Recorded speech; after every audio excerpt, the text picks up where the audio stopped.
హరి ఓం. సన్నదికి ఆ దైవం చూడాలని కొన్ని లక్షల నేత్రాలు ప్రతినిత్యం తప్పిస్తూనే ఉంటాయి. ఈ మానసిక సమస్యలు మన యోగశాస్త్రంలో ఎలా వచ్చింది? ఇప్పుడు అంత ధైర్యం, అంత సాహసం మళ్ళీ ఉండాలి కదా. ఈ వ్యక్తి పోతూ ఉంటే చిన్నప్పటి సంస్కారం లోపల పెట్టుకున్నాడు. ఒంటరిగా పోతున్నా ఏ దెయ్యమో భూతమో వచ్చేస్తే ఏం చేయాలి, నేను ఏం చేయాలో అర్థం కాలేదు అనేసి వెళ్తున్నాడు.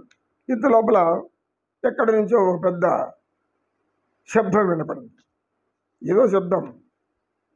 వెంటనే ఆ వ్యక్తి ఏమనిపించుకున్నాడు, దాన్ని ఓయమ్మ ఇక్కడ ఏదో భూతమో ప్రేతమో ఉండేట్టుగా ఉంది, అది శబ్దం చేసేసింది, నేను అనుకుంటానే వచ్చేసింది, నేను మనసులో అనుకున్నాను అది వచ్చేసింది, ఇక నన్ను మింగేయకుండా మానదు అని భయపడి ఉడికిపోతున్నాడు. కొంచెం దూరం వెళ్ళి చూస్తే అక్కడ అనేక మంది కట్టెలు కొడుతూ ఉన్నారు. ఆ కట్టెలు కొట్టేటప్పుడు అక్కడ ఏనుగు కట్టెలు లాక్కెళ్తూ ఉంది. ఆ ఏనుగు చేసినటువంటి శబ్దం అది జీంకారం. కానీ వీడేమనుకున్నాడు, ఇప్పుడు ఆ శబ్దాన్ని తప్పుగా భావించాడు కదా. శబ్దానుపాతి వస్తుశూన్యం వికల్ప. ఒక శబ్దం అనుసరించి మనం ఒక రూపం అనుకున్నప్పుడు అది అక్కడ ఉండదు. అంటే ఏం మిగిలింది, ఇక్కడ భయం మిగిలింది. అది ముందే అతనికి ఆ వ్యక్తికి ఇది ఏనుగు శబ్దమేమో, ఏదో పని ఉంటే చేసుకుంటూ పోతూ ఉంటుంది. ఏ శబ్దం అయితే మనకి కనబడలేదు కదా, అది ఆడపోతుందని అనుకోవాలి. ఇలా రకరకాలటువంటి అనుమానాలు పెంచుకొని మానసిక రోగాలకు గురి అవుతుంటారు. ఈ మానసిక రోగాల నుంచి గురి చేయాలంటే, విడదీయాలంటే మనం ధ్యానం అనేది అవసరం అని చెప్పుకున్నాం. ధ్యానానికి సులభంగా అందేటటువంటి విషయం కాదు అది. ధ్యానం మనకు రావాలి అంటే మొట్టమొదటి ఇంద్రియాలను జయించాలి, జితేంద్రియుడు అవ్వాలి. అది ఈ కాలంలో తపస్వికులకు, యోగులకు మాత్రమే సాధ్యమవుతుంది. సరే, ఏదేమైనా ఇది ఇలాంటి అనుమానాలు అనేక మందికి ఉంటాయి. మనుషుల మధ్యతో మాటలు వస్తూ ఉంటాయి. ఇప్పుడు మాటల్లో ఎవరో ఒక వ్యక్తి ఏదో ఒక మాట అంటారు ధర్మబద్ధంగా. అవతలి వ్యక్తి దాన్ని తీసుకోగలిగితే సరైన రీతిలో అర్థం చేసుకుంటాడు. లేకపోతే నన్ను అవమానం చేసినట్టు మాట్లాడినాడు అనేసి ఆవేశంగా వెళ్ళిపోతాడు. లేదు, ఇది చెప్పిన ధర్మ ప్రకారం ఉంది కాబట్టి ధర్మాన్ని అనుసరించాలి మనం అనుకునేవాడు మంచిగా చేసుకుని వెళ్ళిపోతాడు. మరి ఈ విధంగా ఒకే మాటని రెండు భావాలుగా ఆలోచిస్తారు. మీకు ఇంకొక ఉదాహరణ చెప్తా. ఎవరు ఆత్మీయులు చనిపోతారు, స్నేహితులు, బంధువులు ఎవరు చనిపోతారు, వాళ్ళ పెద్ద వయసు అయిన వాళ్ళు చనిపోయినప్పుడు మనం పోవాల్సి వస్తుంది. ఎందుకంటే అశుభ కార్యానికి వెళితే మనకు శుభం జరుగుతున్నది మన యొక్క జ్ఞానంలో ఉన్నటువంటి ఒక అత్యంత మహత్వం కలిగిన సూత్రం. అది పుణ్యకర్మలు అనేది మరణించిన వ్యక్తి పుణ్యలోకాలకు వెళ్ళాడు. అది పుణ్యం మనం అటువంటి వ్యక్తి దగ్గర చూసినామా, అటువంటి శవాన్ని మోసినామా, మనకు కూడా పుణ్యం వస్తుంది. దాదాపు అనేక మంది ఈ కార్యక్రమాలు చేస్తూ ఉంటారు. ఒకప్పుడు నేను కూడా అనేక శవాలను మోసాను. కానీ ఇది అక్కడికి వెళ్ళినప్పుడు ఏం జరుగుతుంది, అక్కడందరూ ఉంటారు. సరే, కొంతసేపు ఉంటారు, ఇంకా కొంచెం దూరంగా ఉండే వెళ్ళిపోవాలి. మళ్ళీ వాళ్ళతో ఏం చెప్పాలి, ఇది మన ఆచారంలో గొప్ప విషయం, ఆలోచించాల్సిన విషయం.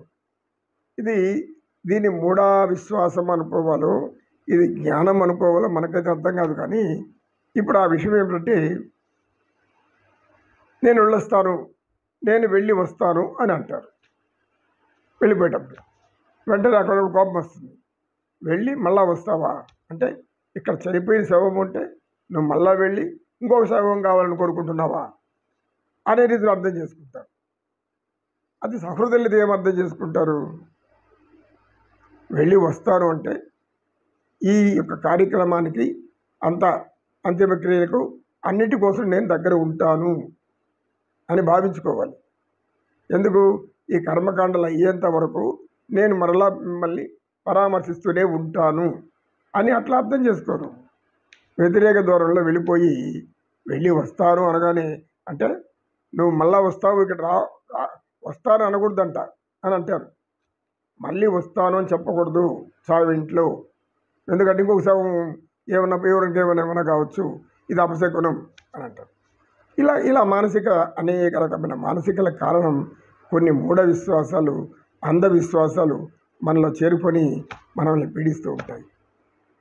ఇప్పుడు ఈ మానసిక సమస్యలు యోగశాస్త్రానికి సంబంధం ఉందా లేదా చెప్పండి. కనుక శబ్దానుపాతి వస్తు శూన్యో వికల్ప. మాటని ఇంకొక రకంగా అర్థం చేసుకుంటే అది ద్వేషం అవుతుంది, అనుకూల రీతిలో అర్థం చేసుకుంటే అది ప్రేమ అవుతుంది. ప్రేమిస్తావో ద్వేషిస్తావో అది నీవే తెలుసుకో. కనుక మనం మాటలలో మర్మాన్ని గ్రహించాలి, కానీ దాన్ని పట్టుకొని పీక్కొని గొప్పని రచ్చలు వేసుకుంటూ రంగాలు వేసుకుంటూ నిరంతరం మనశ్శాంతిని కోల్పోయి జీవించడం ఒక ఒక కర్మ. ఇది అంటే చేయరాని కర్మలు చేసిన వాళ్ళే ఇలాంటి అవస్థలు పడుతూ ఉంటారు.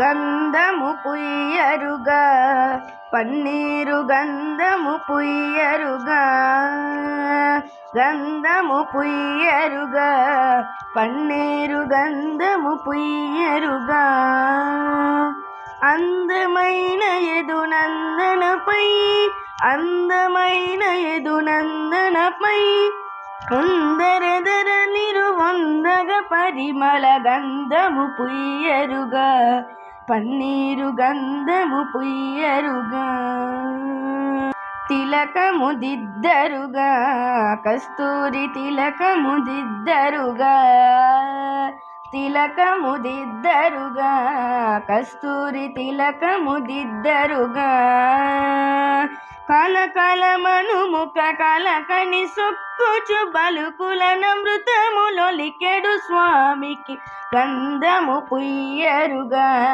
పన్నీరు గంధము పుయ్యరుగా, గంధము పుయ్యరుగా పన్నీరు గంధము పుయ్యరుగా. మనలో ఉండే మానసిక సమస్యలు పోవాలంటే ఇలాంటివి ఈ యొక్క రద్దీ నివారణ అనే సూత్రానికి ఉపయోగపడుతుంది. రద్దీ నివారణ అంటే ఇటువైపు అటువైపు అటువైపు ఇటువైపు ఆ నాలుగు వైపుల నుంచి ఈ దూసుకొస్తున్నటువంటి దుష్టపరిష్టమైనటువంటి ఆలోచనలు, అతి క్లిష్టమైనటువంటి ఆలోచనలు మనల్ని కృంగదీసి వేధించి నాశనం చేసి బ్రతుకుని చిన్నాభిన్నం చేసేటువంటి ఆలోచనలు వస్తాయి. ఎందుకు? మనలో పెంచుకునే ఈర్ష, అసూయ, ద్వేషం, పగ ఇలాంటివే. తత్సర్వం శ్రీకృష్ణార్పణమస్తు. ఓం తత్సత్. కృష్ణం వందే జగద్గురు, కృష్ణం వందే జగద్గురు.